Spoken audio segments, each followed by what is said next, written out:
Sure, guys, it's cool to imagine being a dude with the proportionate strength of a spider, swinging from building to building and ejecting piping hot web fluid right in criminals' faces. But, when you think about it, being Spider-Man, particularly Peter Parker, actually kinda sucks. Listen up, because here's why. If you're a person who values the balance between work and your personal life, well, we're sorry to tell you about this, but becoming Spider-Man is probably not for you.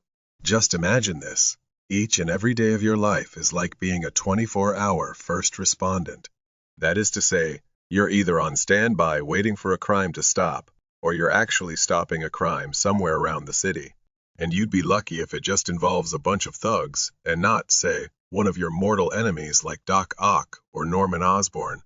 And it's not like you're Batman either, because that dude, as crazy as he is, at least has a soft work schedule in place. The Caped Crusader does Bruce Wayne stuff in the day, and then stomps Gotham's criminal element at night. But if you're Spider-Man, well, screw your schedule. If that Peter Tingle rings your head, you best bet you got to be in that red and blue suit, whipping the crap out of evildoers regardless of what time it is.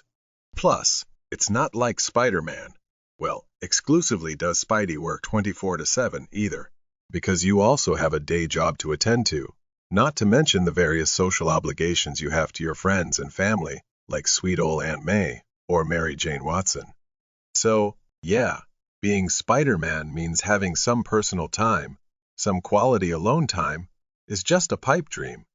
And since we mentioned day jobs, well, we hate to break it to you, boys and girls. We've mentioned this earlier, but we're going to say it again.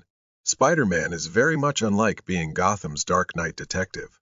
Most apparent of these differences is the fact that Spidey, throughout his long history, almost always lives from paycheck to paycheck.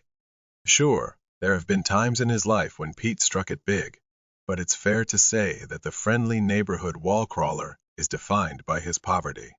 That means you won't have that sweet, sweet Nepo baby money if you become the web slinger. Just imagine this. Even the simple decision between either opting to use your money to buy this month's groceries or cartridges for your web shooters becomes a life-threatening choice. And, man, web fluid doesn't come cheap. So, in between saving the people of New York and making some of that Skrilla, you're pretty much trapped between a rock and a hard place if you're Spider-Man. Hell, we've seen this numerous times. The original Raimi trilogy had Peter delivering pizzas. The recent critically acclaimed video game by Insomniac Games had the web slinger working as a teacher, which is one of the most underpaid jobs out there, if we might add. And you know what those two jobs had in common? That's right. In both those jobs, Peter got fired because he had to do some Spidey work while on the clock.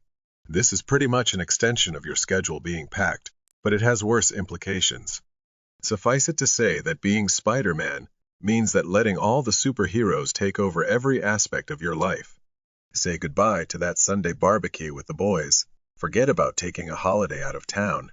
And, hell, you can even forget all about having a simple 5-minute conversation with your friends and family without rushing off to do some Spider-Manning when duty calls.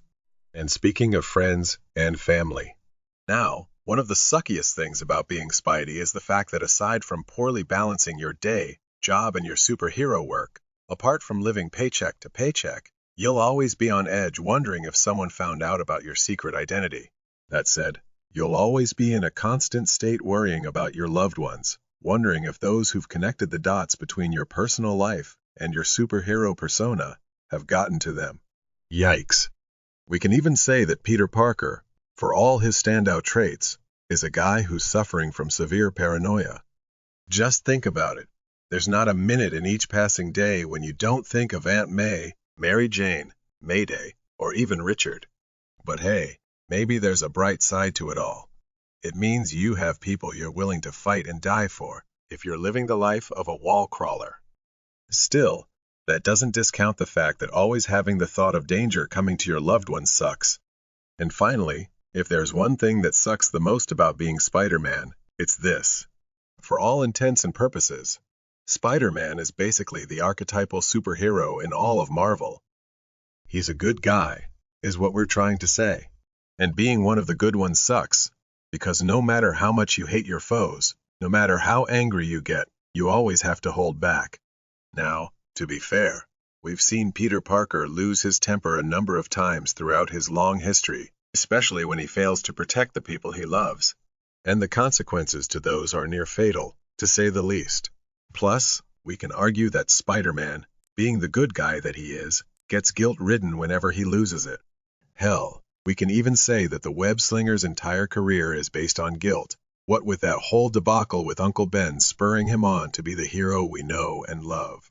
But hey, that's just our opinion. We'd love to know what you think about whether it's cool or if it sucks being Spider-Man. So, sound off in the comments below, and don't forget subscribe, and turn on all notifications to see more amazing pop culture videos like this one. We'll catch you next time, only here at KRTV Marvel.